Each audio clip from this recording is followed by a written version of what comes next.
harka fuune daawwattootaa fi hordoftoota bilisootii fi ashamaa akkam jirtu. Kun oduu keenya kan guyyaa irraati. Oduu keenya kan guyyaa irraa waliin Ammurataa Obsaati. Egaa daawwattootaa fi hordoftoota bilisootii fi xumura sagantaa keenyatti nu faana turuu hin dagatina.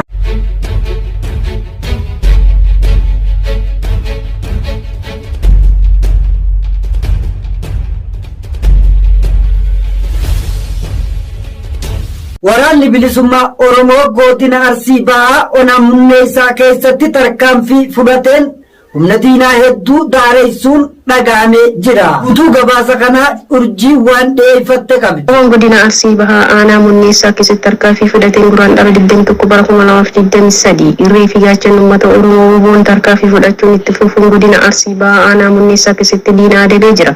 Tarkaanfii sababni Turkiin bubbulee nu qaqqabee guraandhala 16 bara 2023 kibba bahaa Oromiyaatti Cibraan Jaalladhii Gammadaa Buttaa Heeboon Arsii godina Arsii Bahaa Aanaa Munneessaa ganda Heeman Uboo iddoo addaa Corora jedhamutti mukeelee diinaa maqaa sakattaa fuubbaan haxee itti hidhuun tarkaanfii fudhateen 10 ajjeesuun 15 adabeera. Meeshaan dhikkeenyi 3 rasaasa 20 dugdaa diinaa irraa hiikuudhaan miseensa humna addaa 2 hidhannoo waliin booji'eera. Injifannoo kan uummata Oromooti. Godina Arsii Bahaa Aanaa Sirkaa keessatti kaabinoonni biltiginnaa ummata irraa midhaan guuruudhaan ummata dararaa jiraachuun dhagahamee jira. Guutuu gabaasa kana urjii sabaa waan dhiyeeffatte qabdi. Godina Arsii Bahaa Aanaa Sirkaa keessatti kaabinoonni biltiginnaa midhaan namaa irraa guuruun ummata dararaa jiru. Guraandhala 21 bara 2023 murni qamadii alatti hidhinaan baatii 2 darbee ummata irraa dirqamaan bittaa fi deeggarsa raayyaa ittisa biyyaa ampaayirii guuraa ture. Ammas qonnaan bultoota godina Arsii Bahaa maqaa deeggarsaan dararaa jira. Torbee darbee kana keessa dabbaarotaa fi milishoota Onaa Sirkaa gandoota baadiyyaa bobbaasuun qonnaan bultoota irraa midhaan qamadii fi xaafii walitti qabaa turan.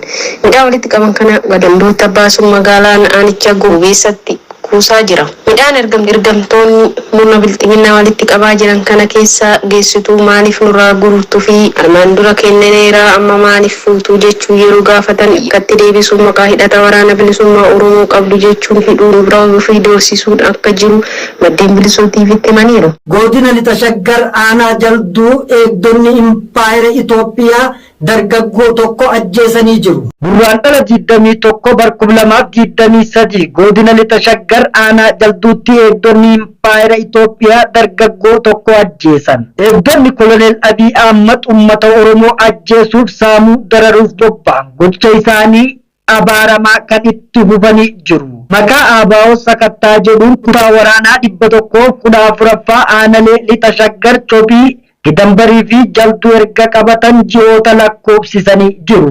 Yaadeen gaddaa jechuun guraandhala 19 bara 2023 lola Aanaa Jalduu ganda Qarsaa Meertiitti lolameen kasaaraa jabaa waraana sirnichaa irra gahuun sababeeffachuun gocha haaloo bahinsaa nama nagaa irratti raawwataa jiru. Jiraataan ganda kanaa kan ta'e dargaggoo Baay'isaa Gonfaa Toloosaa kan jedhamu sababa tokko malee mana maatii isaa keessaa baasuun balbala duratti osoo maatiin ilaaluu rasaasa itti roobsuun ajjeesuun jiraataan gandaa bilisootiif gabaasee jiru. Akka jiraataan kun himetti dargaggoon Baay'isaa Gonfaa nama naamusa qabeessa maatii isaa gargaaruun beekamuu fi hawaasa ollaa isaa biratti jaalala qabudha. Dargaggoon kun badii dalaga yookiin WBO waliin hidhata qabaate osoo hin taane waanuma Oromoo ta'eef akka ajjeesan jiraataan kun dabaluun ifoomsee jira. Loowwan Booranaa hongeen dandamachiifaman Boorana irraa konkolaataan gara magaalaa Burraayyuutti buufaman kunuunsuu dhabuun miidhaan irraan gahaa jiraachuun dhagahamee jira. Loowwan Booranaa hongee dandamachiifaman Boorana irraa konkolaataan gara magaalaa Burraayyuutti buufaman kunuunsa dhabuun miidhaan irraan gahaa jiraachuun ifoomee jira. Guraandhala 21 bara 2023 balaan hongee kibba Oromiyaa qaqqabsiisuuf deemaa jiru irra deddeebiin karaa ogeessotaa fi jiraattota itti himamaa turuun irra kan dhorkate murni biltiginnaa miidhaa yeroo ammaa hongeen kun uummata irraan gahaa jiru furmaata waaraa laachuuf hin dandeenye. Hongeen qaqqabe kan oomishni didee uummanni beelaaf saaxilamu hanga lubbuun dabruutti kan ga'e yoo ta'u horiin ummataas marga dheedichaa dhabuun lafeetti baatee kan duutees hedduudha. Keessaahuu rakkoon godina Booranaa keessa mudate hedduudha.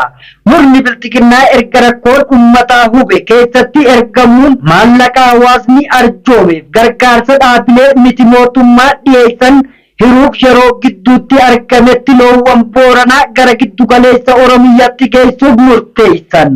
Akka kanaanis loowwan hongee dandamachiisuun godina adda Oromiyaa naannoo Finfinnee bulchiinsa magaalaa Burraayyuutti fidanii turuun loowwan magaalaa Burraayyuu naannoo Awaash Meedaa qubsiifaman kun yeroo ammaa kunuunsa barbaachisu dhabuun keessaa kan du'an hedduudha. Kana malees huqqachuu fi deemsa dadhabuun bakkee irra ciisaa ooluun murni biltiginnaa loowwan kana balaa irra oolchee hawaasa gargaarra sababa jedhuun bu'aa siyaasaaf ummata irraa walitti qabuuf loowwan sana guyyaa fidan irraa kaasanii xiyyeeffannoo hin laanneefi. Akka namoonni dubbatanitti murni biltiginnaa ummata irraa bitee dhaabilee barnootaaf raabsuu fi tajaajila biroo irraa oolchuun osoo jiruu bakka tokko tursiisuun kun rakkoo dabalataaf saaxiluudha jedhan. Ummanni Oromoo godina Booranaa miidhaa hongeen irraan ga'een namaa fi loowwan isaa itti dhabaa jiraachuun ni beekama. Waraannii fi caasaan biltiginnaa godina Baha Wallaggaa aanaa Horoo Limmuu ummata dararuu hammeessanii jiru. Waraanaa fi caasaan biltiginnaa godina Baha Wallaggaa aanaa Horoo Limmuu ummata dararuu hammeessan. Gurraandhala 21/2023 murni biltiginnaa ummata Oromoo akka jeeqaniif waraanaaf caasaa isaa bobbaasuun qa'ee Oromoo jeequu fi ilmaan Oromoo boossisuun itti fufee jira. Humni dirqiin gadaa aangoo isaa dheereffachuuf hojjechaa jiru godina Baha Wallaggaa ona Horoo Limmuu keessatti karaa waraanaa fi caasaa isaan dararaa jabaa ummata irraan gahaa jira. Aanaa Horoo Limmuu keessatti saamichaaf gudeettiin hidhaa fi ajjeechaan geggeeffamu daangaa waan darbeef hawaasni hedduun qa'ee isaa irraa buqqa'uun bakkoota birootti baqachaa jiraachuun dubbatama.